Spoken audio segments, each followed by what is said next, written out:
We are working on portraits of discipleship in the workbook that we have. The lesson this week is lesson number 13, Fishers of Men, the Disciples' Task. And the reference text at the beginning is, "Follow me, and I will make you become fishers of men," from the Gospel of Mark in the first chapter, verse 17 there. I'm not using the slides today. I apologize for that, for those who rely on those.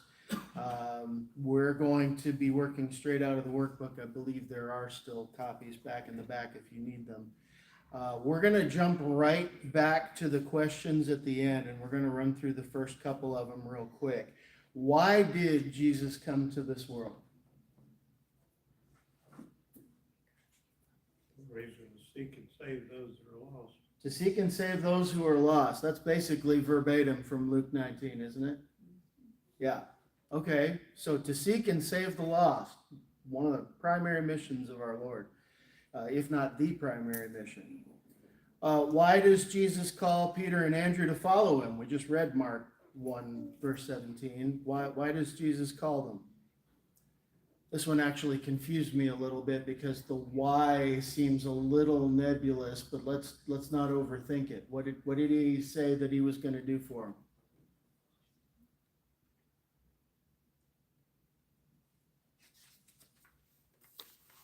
them?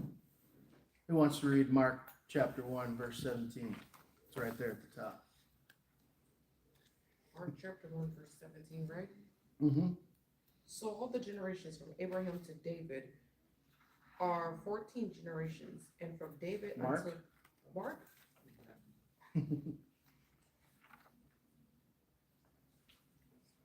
Mark 1:17. There you go. And then Jesus said unto them, "Come ye after me, and I will make you become the fishers of men." So these gentlemen were what by trade? What did they do? Fishermen. They were fishermen, so they caught fish. Mhm. What did Jesus say he's going to make them do? Catch men. They're going to catch men. Okay, well that sounds a little odd when you put it that way. We're not trying to entrap people here. But what are we trying to do? What is the point of becoming a fisher of men? That's something to keep in mind here. Let's go to the next question before we dig into that too much more deeply. Question number 3. Who does a disciple seek to please? His master. His master, yeah, his or her master. And this isn't just a matter of speaking fealty to them. In other words, saying, "Oh yeah, I follow so and so," or "I follow such and such." It's deeper than that, isn't it? We've sort of been talking about that these last several weeks. What all does following someone like this involve? Duplicating their actions, thought process, everything about them. Yeah, you're basically trying to remake yourself in their image. Yeah, this goes beyond just being a student of what they teach, but becoming a practitioner. It's one reason why people who teach generally are given titles, professor, sensei, what have you. There's a sense that they have something to give you that you want to model yourself after and become more like. And just like Brian's lesson a minute ago, we are doing things in his name. So just like as a master and the servants when they go out and do something within the market, they're doing it in their master's name. Exactly so. Exactly so. And if we do things according to our own ideas, regardless of what the master says, they're likely to be pleased with what we choose all the time, aren't they? Probably not, right? Usually if I send somebody out, not that I do this very often anymore since I've been out of the Army, if I send somebody out to do a task for me or a set of tasks for me, I give them the standard. I tell them what they need to do, what level it needs to be done to.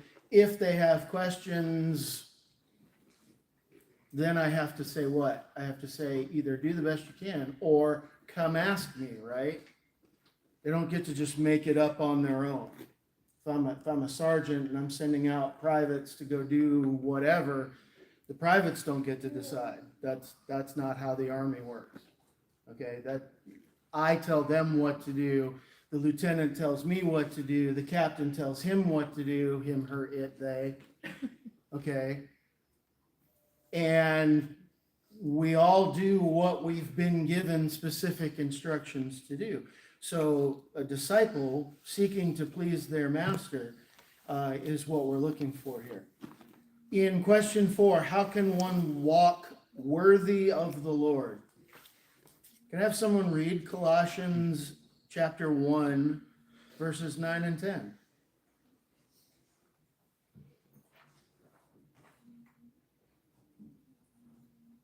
For this reason, we also, since the day we heard it, do not cease to pray for you and to ask that you be filled with the knowledge of his will in all wisdom and spiritual understanding, that you may walk worthy of the Lord, fully pleasing him, being fruitful in every good work and increasing in the knowledge of God.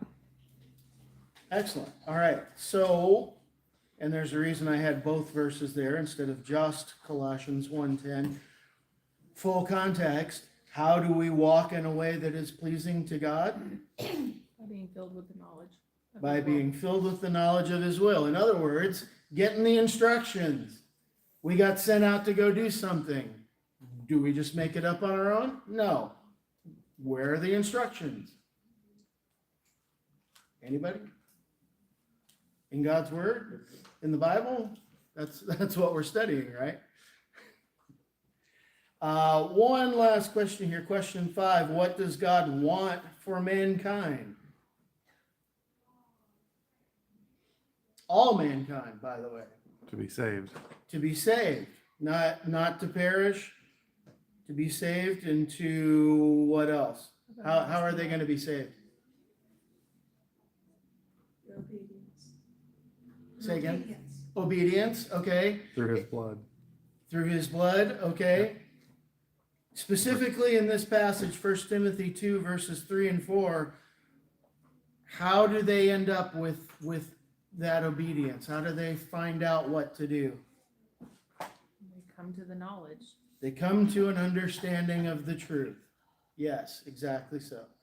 All right, let's back up from there. Let's go back to the beginning of this lesson. We see a lot of discussion here by the author that I think is very valuable. I'm going to start reading about halfway down this first page.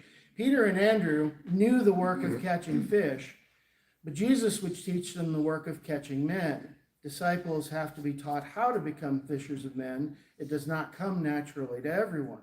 However, every disciple must learn how to win souls and follow Jesus in this important work.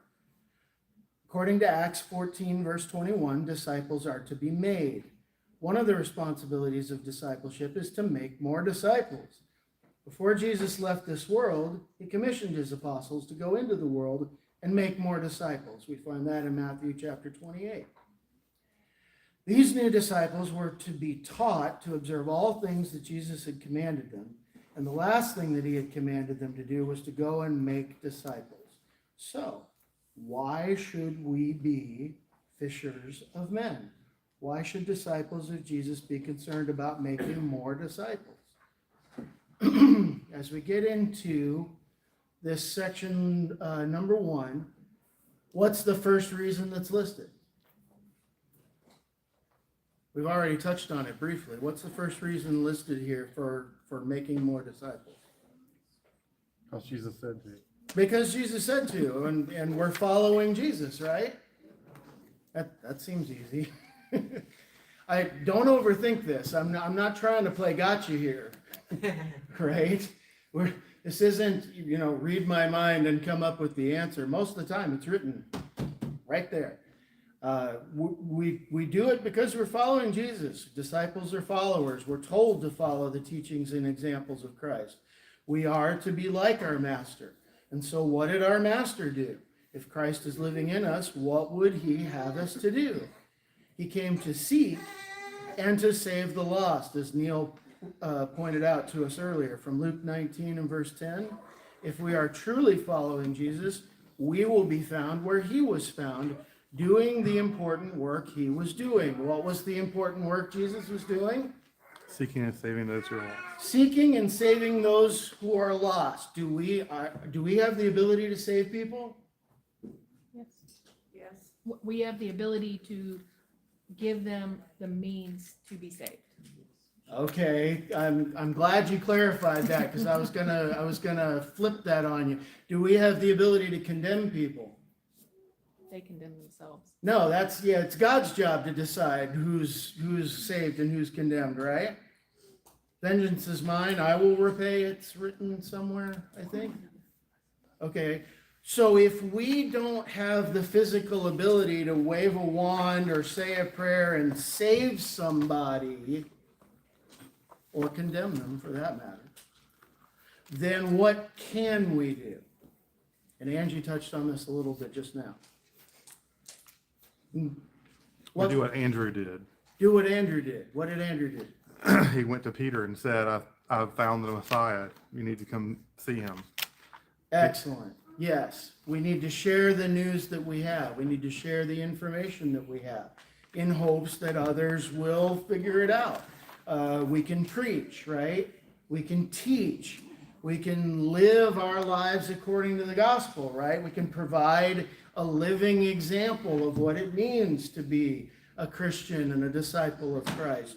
We can encourage those who are disciples and strengthen them in their walk and help them to bear the burdens that they bear and those around us. Right? We can help others to do the same thing that we're doing. There's a number of different things that we can do that can contribute to the spreading of this message. Right? It's not necessarily just limited to, hey, have you read this? It's a good book. You should try it. Okay? There's more to it. There's all sorts of things that we can be doing. In number 2 here, what is another reason for making other disciples that this gives us? So Dave, this may not be the answer that you're looking for, Mm-hmm. but a couple of weekends ago, we went to our yearly family barbecue. Right. And I overheard some of the older women bemoaning that they had done all the work to set it up, and what was the family going to do when they weren't around anymore, and were they even going to have a family barbecue? And it was just, me listening to them behind, but that is another reason. And we're seeing a dwindling of the sizes of groups Mm-hmm. all over. But one big reason that we've got to spread the gospel is we will dwindle out, and it is a lot more encouraging when you've got a larger group of saints that are able to come together and to grow together. But while it's still a commandment to go, and it's still an encouragement to be around saints, it's not quite the same thing when it's a group of 10 or 12 or Mhm. so one of the commandments is so that we can continue. Right. Absolutely. We're actually going to touch on that a little bit later, but that is an excellent point. So we're going to bring that back up, and don't forget those points that you made. The next bullet point here in the lesson, and I don't believe it's quite as important as what Angie just mentioned, but it gives us a sense of purpose. A lot of people, they have an issue getting out of bed in the morning. They have an issue going out of the house. They have issues that are not necessarily related to health or infirmity, but they don't have a reason to do it. There's no point. Their life seems pointless to them. They don't have a purpose or a sense of, what am I here to do? Yeah, Neil. You have human needs as well as animal needs. Mm-hmm. To survive, you've got to have food and water and air and temperature and things like that. But a human being needs things beyond that. He needs to be a part of something greater than himself. He needs to have some reason to exist, and that's what he's talking about here. Right, I think that's exactly true.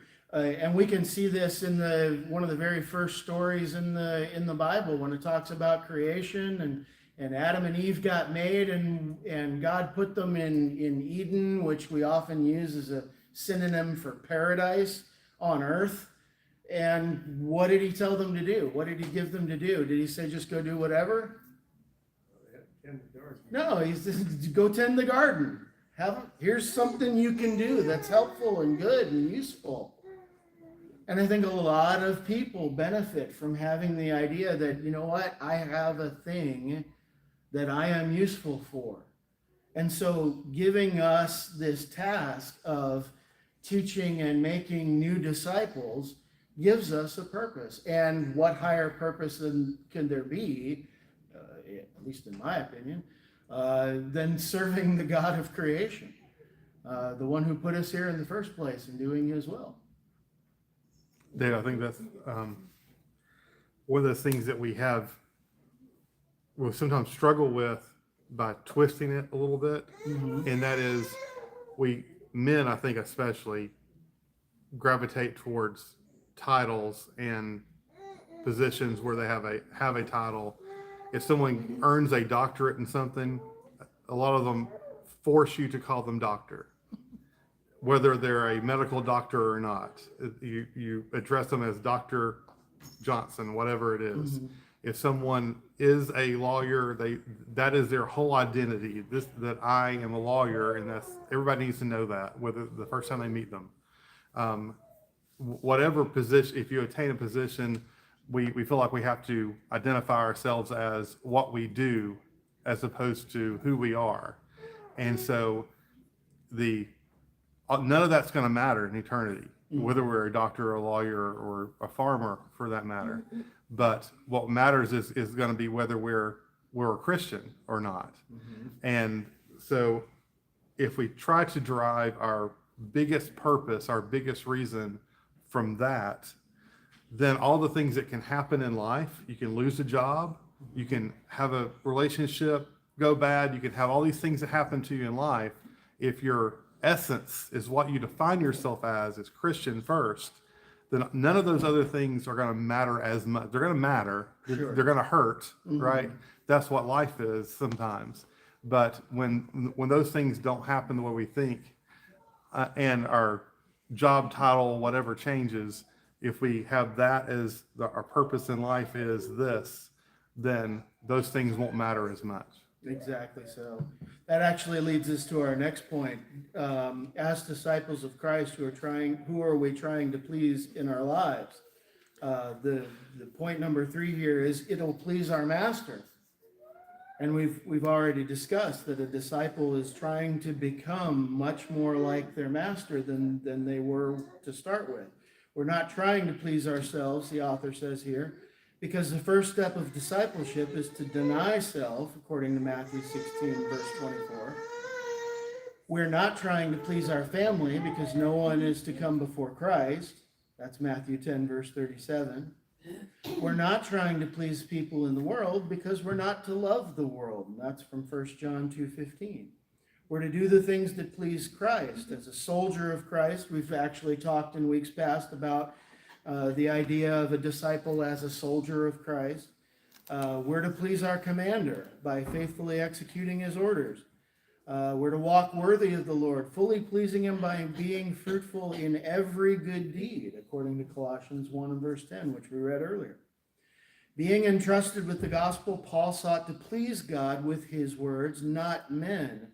And that's from 1 Thessalonians 2, verse 4. I want to make a point here.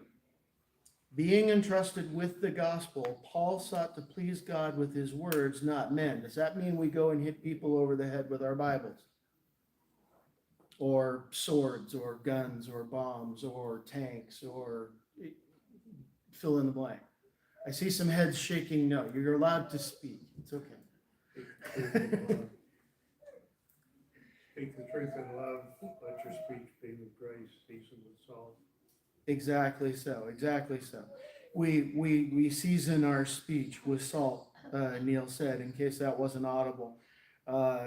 We don't change the truth to suit the people we're talking to, that's not something we do. We don't get to change what God's instructed us to do or warned us against. But we do so in a way that is loving and takes into account who they are, where they're coming from, what their understandings or misunderstandings may be. For example, let me give you an example. Do we remember the story that we hear in the Gospel of John in the 4th chapter with the woman at the well? We remember this story? Jesus, a Jewish man, standing there middle of the day in a public space, and a Samaritan woman. Normally, two people that would not be caught dead one with another, right? Like, if you think we have racial problems. Not like that. And yet, the two have a conversation. And then we find out that the Samaritan woman is engaged in practices that, quite frankly, it's hard to say anything other than they were sinful. That they were at the very least not ideal, according to the word of God that we have, right? Did Jesus berate her for it? Did he say, you're a sinful woman and you're going to hell because of your behavior? Did Jesus do anything like that? Yes, no, maybe, anybody? He called out that she was not living with a husband, the man she's with now is not her husband, and then she put all that on herself. Right, exactly. She recognized it. He just spoke the truth, and that's it. He let her deal with the yes, no, maybe. He let her deal with what does that mean for her. He didn't say one way or another whether she was a bad person or a good person. He didn't degrade her or berate her. And we're gonna talk some more about that in just a minute. We've gotten up to point number 4 of why we make new disciples, and that is because there is a great need. Jesus felt compassion for those who were lost in sin, according to Matthew 9, verses 35 to 38. He was touched by their plight. He had created them. He loved them, and he was aware of the possible fate that awaited them. As followers of Christ, we are to look upon the lost as he did. The masses of men we see are not mere mortals who are involved with worldly endeavors. They are immortal souls on their way to judgment. Jesus lamented the shortage of workers in the great harvest for souls. Indeed, the harvest is plentiful, but the amount of laborers is pitiful. Now, that's an editorial comment on the part of the author, but as Angie just mentioned to us a few minutes ago, is it really encouraging to go out into a great big huge task that needs to be done, and it's monumental, and there's a mountain of work to do, and there's you and nobody else? Is that encouraging? Well, it's a little daunting to think of it that way. Yeah. But when we remember that the Word of God will discern the hearts, and it's not us, Mhm. we're telling it, but we don't have time to make somebody our pet project. We've got to understand that when they, at that time, have rejected it, we need to start looking for other people rather than to get stuck on people who just want to discuss and argue scriptures. Sure, absolutely. So it is important to remember that the power, the strength that's being used in this task, is it ours or is it God's? Who are we relying on to save people? The gospel. The gospel. It's the word of God, not us. We didn't think this up, right? We didn't come up with this. This is God's doing. This is God's word. And we're doing his work, trying to make new disciples by teaching, preaching, living, all these things. Nevertheless, when was it Ezekiel who complained to God that there's nobody but me that's faithful, and God had to remind him that no. There's thousands of you out there. Keep going. You're good. But he was discouraged. because he thought he was alone. Exactly so. So the point made earlier, I think, is absolutely valid. When we boost our numbers, we're encouraged by having more help and more hands and more community and more people that share our goals and our desires. What's the phrase? Many hands make light work. It's not that the work gets necessarily any easier to do, but when you have it to share with someone, that makes the task a lot more tolerable sometimes, doesn't it? And think about all the analogies that we have of, a single strand is not as strong as, a rope of strands. A And, threefold cord is not quickly broken. there we go. Yeah, yes, exactly. And then the next thing, and Angie also pointed this out earlier, we train our replacements. If you're in the military, if you're in a corporation, if you're in a large company, who trains you? Well, maybe there's a training department, maybe there's somebody designated with the task, but most of the time it's the person immediately above you that tells you what you need to do and how you need to do it. So who are we training when we go out and make new disciples and teach them what to do? We're training our replacements, right? We're training the people that are going to stand with us and come behind us and continue that work on. If we don't, then who will be left when we're gone? So this makes sense as well. Yes, Jacob. Well, also just want to add on that people will say we work together, but people also don't pick up the heavy end.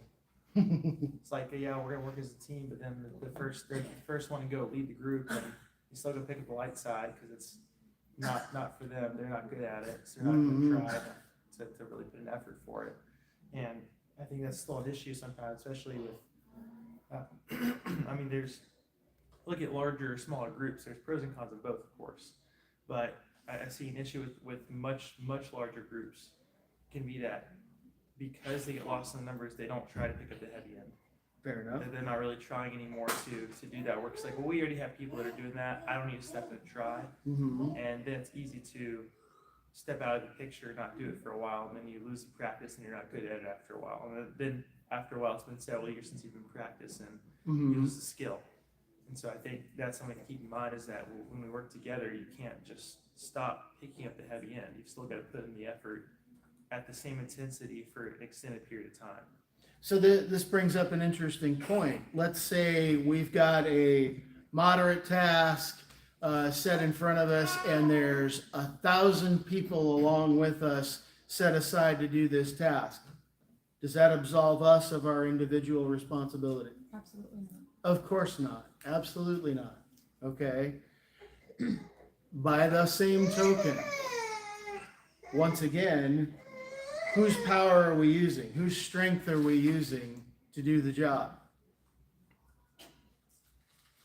Yeah, we got to go do the work. Yeah, we got to go teach. We've got to live. We got to preach. But whose strength, power, word, message?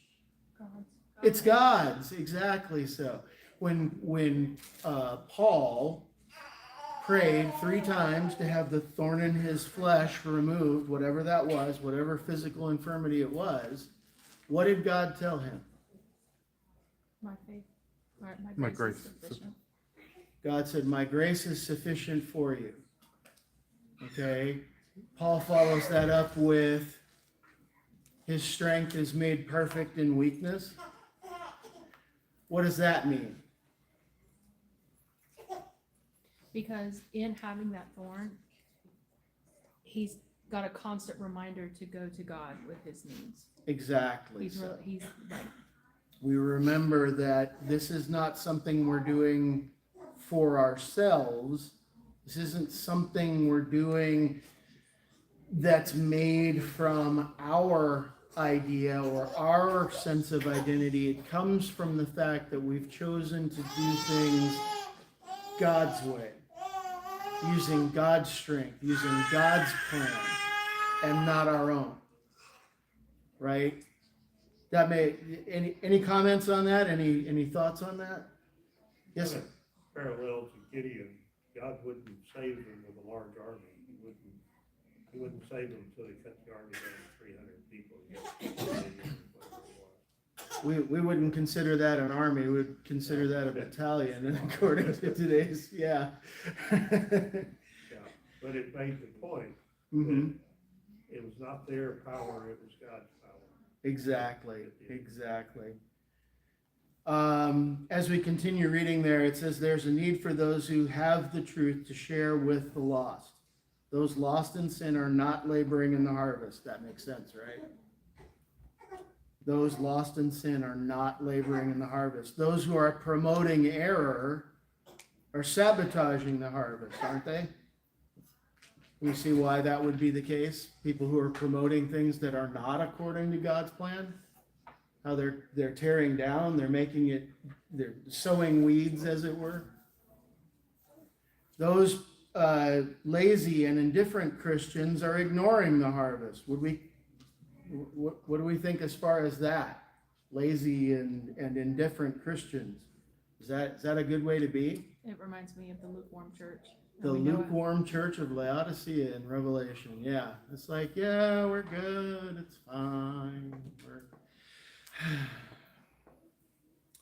Yeah, that's I will vomit you inspiring. out of my mouth. I want to draw a parallel here when it says lazy and indifferent Christians are ignoring the harvest. Turn over to Hebrews chapter 5.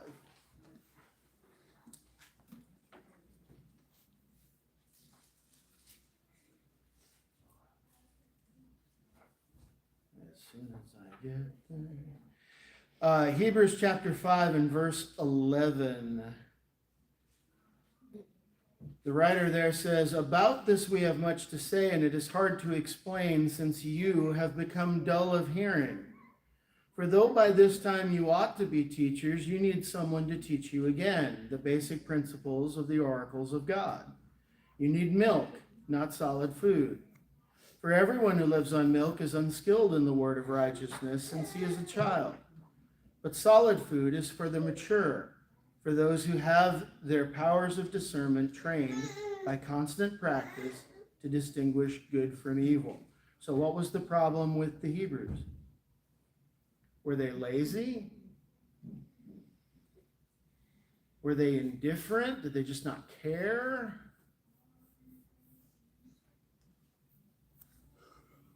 How about, They got relaxed and decided that they knew what they needed to know, and that was enough, and didn't push on to become teachers and those. They were complacent. complacent? Maybe. I'm going to back up to Hebrews 3 and verses 12 and 13. Hebrews 3 verses 12 and 13 says, "Take care, brethren, lest there be in any of you an evil, unbelieving heart, leading you to fall away from the living God.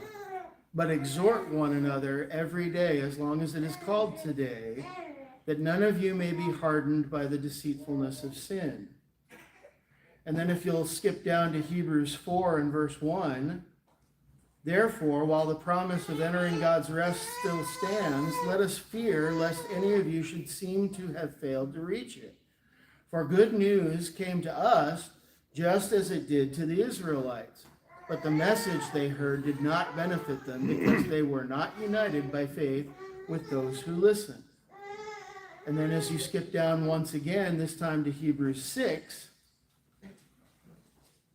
in Hebrews 6, verses 9 through 12, it says, "Though we speak in this way, yet in your case, beloved, we feel sure of better things that belong to salvation.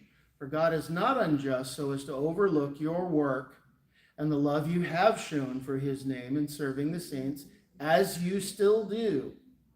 And we desire each one of you to show the same earnestness, to have the full assurance of hope until the end, so that you may not be sluggish, but imitators of those who, through faith and patience, inherit the promises." The Hebrews were facing persecution. The Hebrews did not see the light at the end of the tunnel. They had heavy work, just the same as we do now. Possibly more so, depending on how you want to look at it. We don't necessarily face prison or execution or bad behavior of many different kinds because of our faith here in this time and in this place. They did. They absolutely did. And yet, what does it say? What does the Hebrew writer say that they did here in Hebrews 6? Verse 10. God is not unjust so as to overlook your work and the love that you have shown for his name in serving the saints as you still do. I think Miss Norma actually touched on this, and Angie did as well earlier. What has happened to the Hebrew congregation that they now need milk rather than solid food? Have they become discouraged, beaten down, weary? Thoughts? They need the foundation laid again. They need the foundation laid again. Just to remember where their values of what their actions are for. Mm-hmm. And what does Hebrews spend an awful lot of time talking about during this whole process to relay that foundation? Christ is better. Huh? Christ is better. Than everything.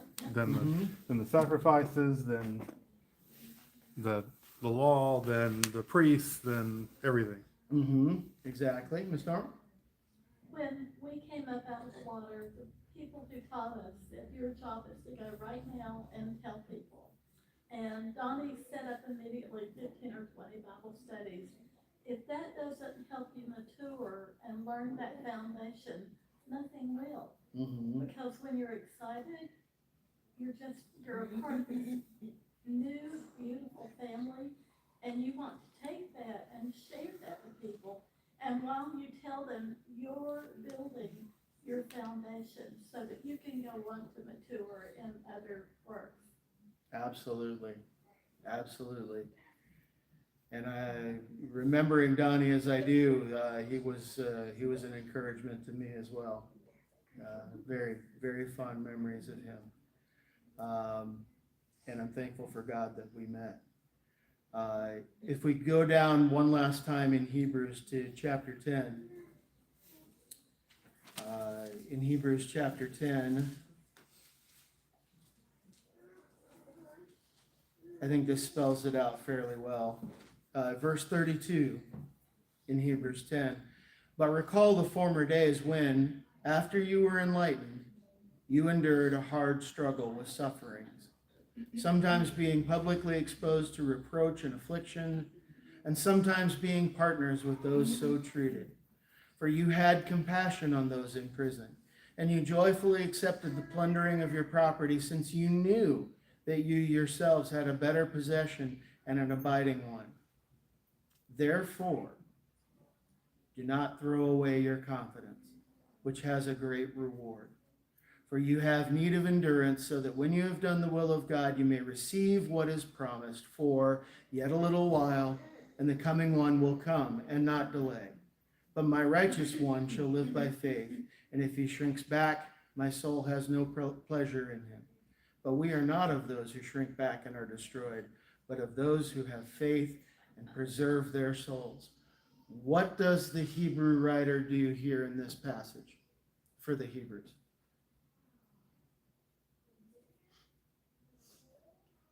Acknowledges their good works, acknowledges that they have learned, that they have suffered, that they have done the work, and that they have suffered for so doing.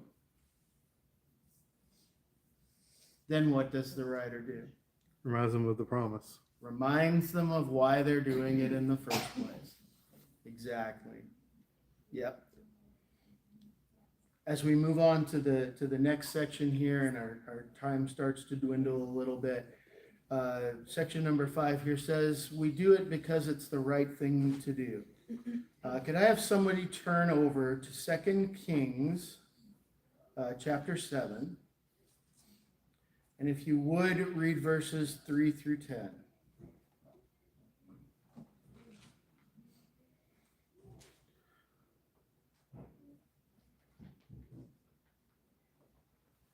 2 Kings 7, chapter 7, verse 3. Now there were 4 leprous men at the entrance of the gate, and they said to one another, why are we sitting here until we die? If we say we will enter the city, the famine is in the city, and we shall die there. If we sit here, we die also. Now therefore come, let us surrender to the army of the Syrians. If they keep us alive, we shall live. If they kill us, we shall only die. And they rose at twilight to go to the camp of the Syrians. And when they had come to the outskirts of the Syrian camp, to their surprise, no one was there. But the Lord had caused the army of the Syrians to hear the noise of chariots and the noise of horses, the noise of a great army. So they said to one another, look, the king of Israel has hired against us the kings of the Hittites, kings of the Egyptians to attack us. Therefore they arose and fled at twilight and left the camp intact, their tents, their horses, and their donkeys, and they fled for their lives. And when these lepers came to the outskirts of the camp, they went into one tent and ate and drank and carried from silver and gold and clothing and went and hid them. Then they came back and entered another tent and carried some from there also and went and hid it. And they said to one another, we are not doing right. This day is a day of good news, and we remain silent. If we wait until morning light, some punishment will come upon us. Now therefore, come, let us go and tell the king's household. So they went and called the gatekeepers of the city and told them, saying, went to the Syrian camp. Surprisingly, no one was there, not a human sound, only horses and donkeys tied and the tents intact. All right.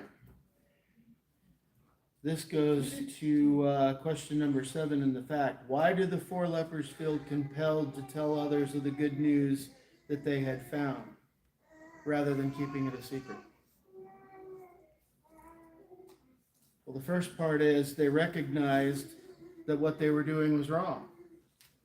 And I don't mean benefiting from the fact that the Syrians weren't there. I mean the fact that they were there and keeping the knowledge to themselves.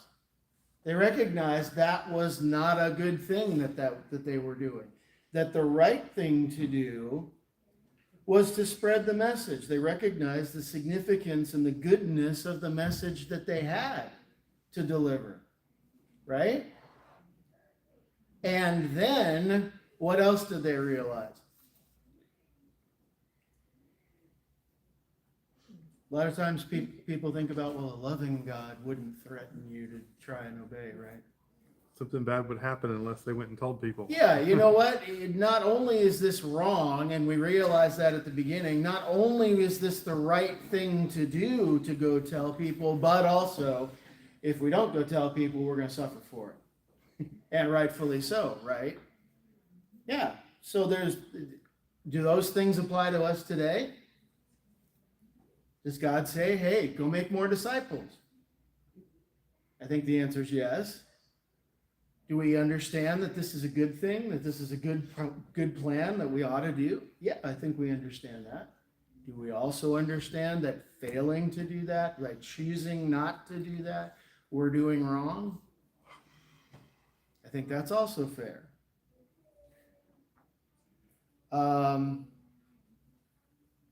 Finally, down section number 6, which I believe is the next to last one, it says, because it's our duty. Disciples have duties, according to Luke 17 and verse 10, and one of these duties is to make other disciples. The prophet Ezekiel was made a watchman over the house of Israel.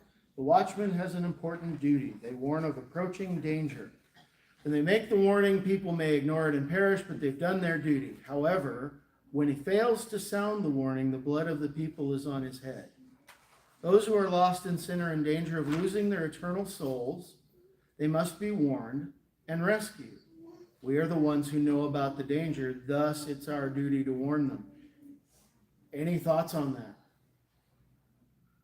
In the Army, the first general order is not to quit one's post until properly relieved. I stand at my post, I do my duty, and I do it until I am properly relieved by someone else. Because what if I decide I'm tired of this and I walk away from it? I'm now derelict in my duty, right? I'm not standing the watch or doing the job that I've been assigned to do, and now it's going undone. And what's the possible result? If I'm a watchman on a wall and I just leave, well, that wall's undefended now, isn't it? Okay? And the whole castle might fall because I decided to go take a nap. all right? We need to understand that while God himself is omniscient and all-powerful and all-perfect in all things, he has asked us to do a task. It is our duty to perform the task. And as such, if we choose to do things that get in the way of the task, we become derelict in our duty. Is that a fair statement, do you think? Any arguments with that? Seems pretty reasonable to me. The last one I think is one of the most important ones. It says, for the joy of saving souls. In Luke 15, we read the story of the prodigal son. And there's a reason that story is in there. Question 11 in the question section says, why does the father in that story rejoice when his prodigal son returned home? His son, he was concerned about it. Sorry? It was his son. He was concerned about it. Of course he was. He was concerned about his son. How does he characterize that return? The father in the story, how does he say it? The son is dead, now he's alive. Yes, the son who is dead is now alive. Who wouldn't rejoice over the fact that someone who we care about, who we love, who we're concerned for, who was dead is now alive? Who wouldn't rejoice? Who wouldn't find that fulfilling and wonderful and be thankful for that? That's another reason to go out and find new disciples and to make new disciples. Are there any other thoughts as we finish up our time here this morning on the lesson as a whole, or any specific points that we need to make? In that case, we'll go ahead and break here. Thanks for your participation.